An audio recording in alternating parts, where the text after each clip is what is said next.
ನೋಡಕ್ ಬರ್ತದೆ ಹಂಗ ಒಂದ್ಸರಿ ನಮ್ಮನೆ ಹಬ್ಬಕ್ಕೆ ಬಂದಿಲ್ವಲ್ಲ ಅಂತ ನಾನು ಹೇಳಿದ್ದು ಗೊತ್ತಾಯ್ತು. ಅವತ್ತೇ ನಾನು ಇದು ಹೋಯ್ತಿದ್ದೆ ಮಗಳೇ. ಹೆಂಗ ನಿಮ್ಮ ಮನೆ ಬರ್ತಾರಲ್ವಾ ಫೋನ್ ಮಾಡೋರು, ಪ್ರತಿ ವರ್ಷ ಮಾಡೋರು ಅವ್ರು. ಅದಕ್ಕೆ ಒಂದ್ಸರಿನೂ ಬಂದಿಲ್ಲ, ಈ ಸರಿನಾದ್ರೂ ಬರ್ತಾರೆ ಅಂತ. ಅಲ್ಲಾಗಿದ್ರೆ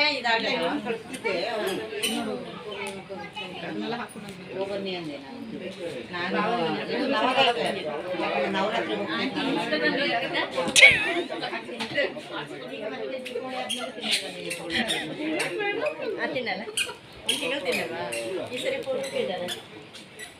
ನಾನು ಇಲ್ಲ ತಿನ್ನಕ್ಕಿಲ್ಲ, ಇಲ್ಲ ತಿನ್ನೋದಿಲ್ಲ.